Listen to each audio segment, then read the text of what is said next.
Growing up, everyone called her Nkemwa. But one day, I found an old hospital file. There it was, her full name, Eunice Nkemwa Baseke. Whenever I asked her about her life, she never gave me numbers or dates. She gave me stories. If you close your eyes, you can almost hear her voice telling it as it is. This is Nkemwa. I was born during the raining season, Nkemwa said. It rained heavily, relentlessly. And even months after I arrived, the sky did not stop. It rained and rained non-stop. But Laini, my mother, she carried me through the storms, she told me. She soothed me, and she never stopped singing. She used to remind me of this season so often that that's all I can remember about my birth. Nothing else. She never shared anything else, just that I cried a lot and it rained a lot. Laini sang our traditional songs. There were so many, but this one in particular was my favorite. Sensema malunde sensema. Sensema malunde sensema. Even as a child, the moment she started singing, I would smile. On my feet, ready to start dancing. My mother would laugh beautifully, soulfully, as she watched me take the stage and embrace the moment. I used to dance a lot. I loved dancing. Everyone in the village knew, and I was not shy at all. Dancing was a gift, and I knew it. And I made sure the people knew too. So, yes, Laini, my mother, would hum this tune, urging us to dance, all of us. The dance was feet close together, shuffling gently, hips swinging in rhythm. My mother's voice was deep, beautiful, almost manly. It made people stop in the middle of the road. Men feared her, and women respected her. When she led songs at funerals, her soul filled the air. She was tall, lean, and richly dark. With a deep, striking gray eyes, they were very rare. When she looked at you, she saw straight through you, into your soul. I spent most of my childhood with my siblings in Kisegese. It was beautiful, rural, and completely isolated. I had a quick temper, but I loved my siblings fiercely. So they didn't really feel the pinch of it. But I was a bit much, she says. Um and the love that I had for all my siblings was so intense. I felt that I needed to protect them. I was older, but the one that I protected the most was my little sister, Essa, and my baby sister, who was named after me, Nkemwa Mdogo, or Little Nkemwa. But then there was my father, Vaseke. He was greedy. He loved wealth, money, anything that made him feel important. He was a typical old school Nyakusa man. I think he loved us, maybe, but It was hard to tell. He he wasn't ever present. I don't have very fond memories of my father.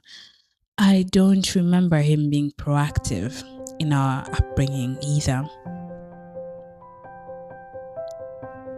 This is what she told me. So, imagine growing up in that isolated space.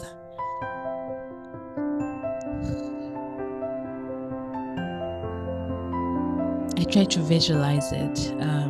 I try to see what life was like for Nkemwa back in those days, and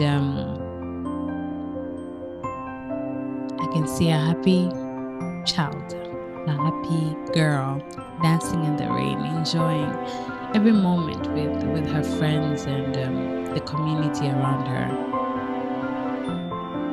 It must have been a beautiful time, but it was also a different time. So let's hear more about her journey. I was 13. In my days, we didn't go to school. We farmed, we did chores, we helped our parents. One afternoon, I was returning home from the river, balancing a clay pot of water carefully on my head. As I walked into the compound, I saw a strange man sitting outside, an older man. He sat on a mpando, our traditional folding chair, waiting for my father. I wondered, I was confused. Why was this man here? He was definitely not from our village. I'd never seen this man before. So, what was he doing here? I placed the pot down quietly and watched from a distance, curious. My father approached him, and the moment he saw this man and they started chattering, my father started laughing with him. He was impressed. Funny enough, very impressed. Well, a few weeks later, that man returned. This time, my father called for me.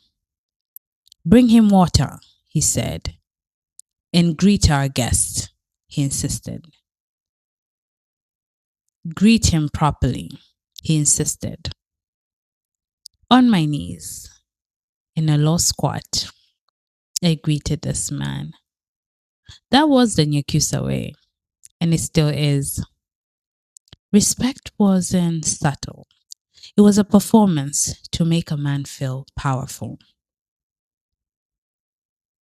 So I did. I knelt before him. I greeted him while looking away because we were not allowed to make eye contact, especially with a man. I couldn't look at him, but he took his time. He looked at me. I could feel his eyes on me. He could do that. I could not.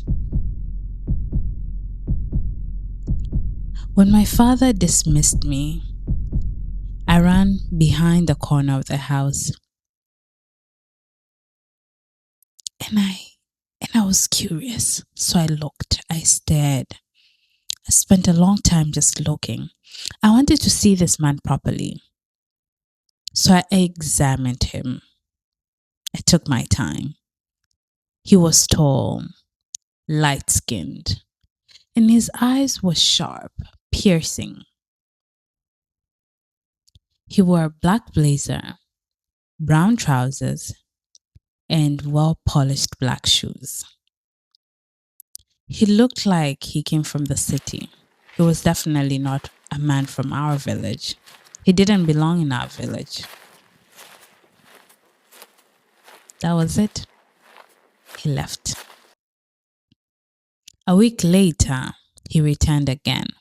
But this time, he brought 10 cows. When he approached, he shouted, Baseke! Baseke! Nisile! Nisile! Meaning, I have arrived. My father was overjoyed. 10 strong, healthy cows that man brought to our house. I was curious for what? Why? 10 cows? Why? I had to count them. There were so many. Why? 10 cows to our house? We served both of them food. My mother brought out the pombe. They drank all day into the night, their laughter filling the compound. This man did not come alone. He was escorted with some couple of his friends. Who knows? Maybe family, who knows? But he was not alone. So they did spend the whole night drinking outside our compound, enjoying themselves. When morning came, my father called me to the tree where they were all sitting together. He looked at me and spoke as calmly as if he were telling me to fetch a bunch of wood.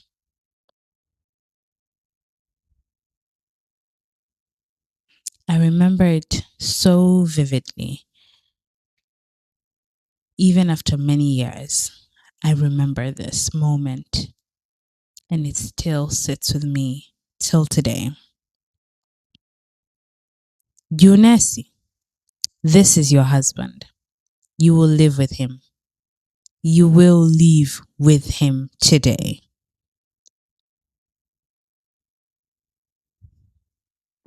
I was 13. 13 for 10 cows.